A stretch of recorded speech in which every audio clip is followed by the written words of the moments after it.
Welcome back to Bumblebee. We're back. This is the channel. You clicked the link, you saw the thumbnail. You're here. We made it. Take your jacket off. Enjoy it.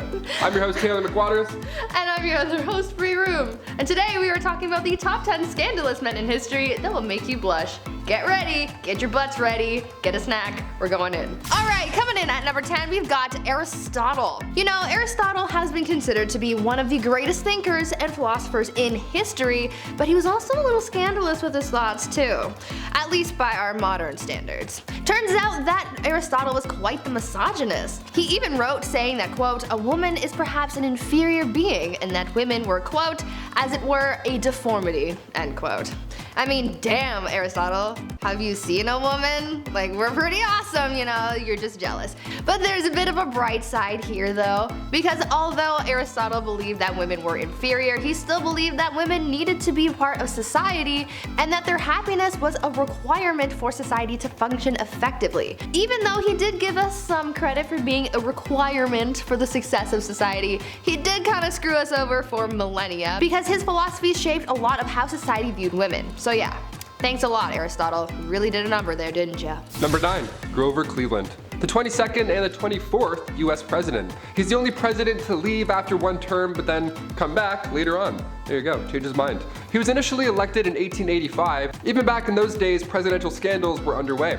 Grover was involved in a relationship with a younger woman named Maria Crofts Halpin, and then years later, Halpin came forward and said, surprise, you are the father. Cleveland sent child support, but he didn't fully admit it. He also didn't deny it either. He just kind of just stood there, just threw money and just didn't answer any questions. So when he ran for president in 1884, his rivals caught wind of this whole scandal, and instead of Twitter, not existing and all, they had to resort to chants. Yeah, opponents would chant, "Mama, where's Pa? Gone to the White House, ha ha ha." Now as far as chants go, that's pretty weak. The guy still won, so do a little bit better, it doesn't have a ring to it. Grover's sister though, Rose, she was the first lady to the now bachelor president until 1886, that's when he got married. Now at the same time, Rose Cleveland started to see a married woman named Evangeline Simpson. There were letters that surfaced afterwards where Evangeline referred to Rose as her everything. After Evangeline's husband died, the two finally got together and ran off to Italy. How romantic is that? Now compare that to some presidential scandals today. This sounds like a happy ending somewhat, but it gets a lot worse on this list. Coming in at number 8, Franklin D Roosevelt. If celebrity news has taught us anything, it's that marriage scandals are the most scandalous of them all. Everyone wants to gossip about that, so up next let's talk about Franklin D Roosevelt and his great love affair. FDR was considered to be one of America's greatest presidents, leading the nation through the Great Depression and being the only president to serve for more than 2 terms. But even with all of this praise, we all know that everyone has their flaws, and FDR's flaw was that he couldn't keep his hands to himself, at least where his love life was concerned. It turns out that Roosevelt had a mistress for many years. This scandal first started in 1918 before he even became president. Roosevelt was married to his wife Eleanor, but was secretly seeing someone on the side, a woman named Lucy Mercer, whom FDR had hired to be his wife's secretary. Eleanor ended up finding a stash of love letters written between FDR and Lucy, and when she confronted her husband, she made him promise to never see her again and to sleep in separate beds from then on. This whole bed agreement didn't really last all that long, as FDR was able to finesse his way back into Eleanor's good books, but that wasn't all he was able to finesse. He was also able to get back with his mistress, who stayed by his side until his death in 1945. Number 7, Spencer Tracy. When they were first introduced to each other on the set of Woman of the Year back in the early 40s, Katharine Hepburn found Spencer Tracy irresistible. Just simply irresistible, love at first sight. Their chemistry on and off screen, it was obvious. It shows in their work. It's not uncommon now for actors to fall in love on set.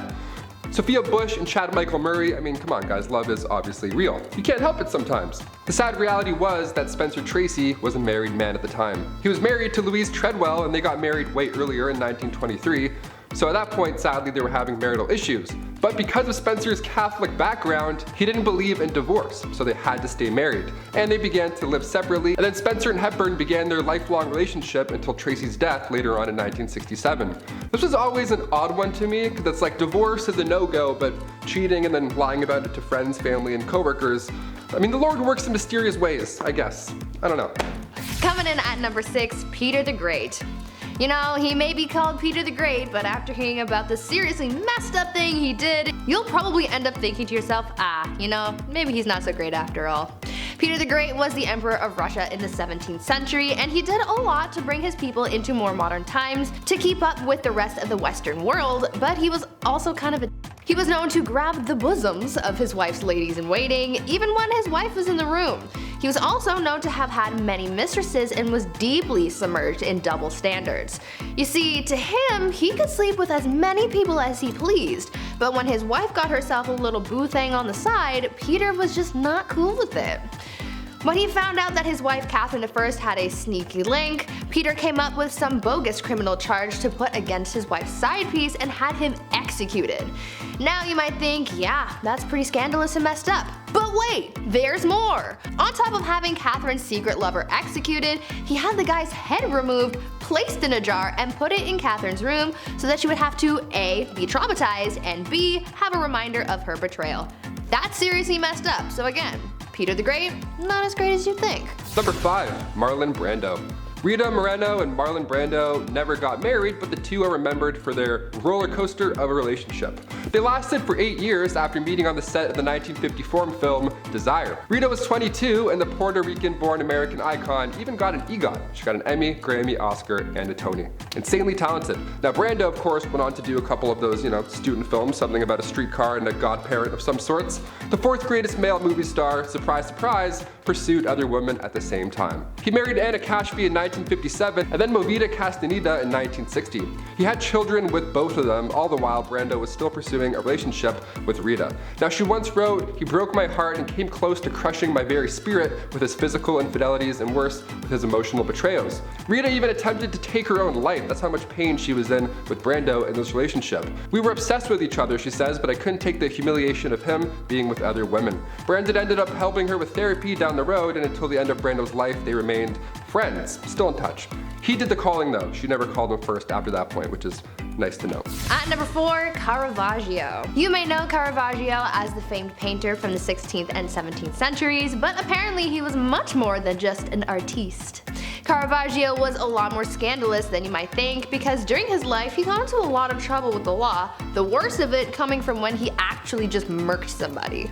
The artist was someone who was known to spend his long, lonely evenings in the comfort of a lady of the night, and apparently this comfort was just enough justification to end someone, because when the employer, I guess you could say, wanted to sleep with this lady of the night, Caravaggio went full beast mode and eliminated his competition. But he really said, hands off the merchandise, right? The way he went about offing his competition was pretty brutal. Because of the NSFW nature of this feud, the artist went to relieve his opponent of his manhood, but since Caravaggio was an artist and not a doctor, he didn't really know what he was doing and things went pretty left. The artist didn't intend to kill the other guy, but he accidentally ended up severing the man's artery and he died.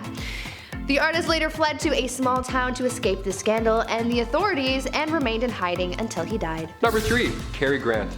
Another couple that met on set, another rocky road of relationship.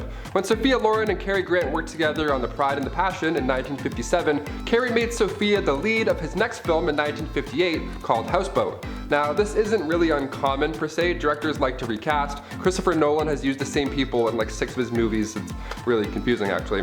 Thing is, Cary Grant had a wife at the time, and she also wrote the original script for that film.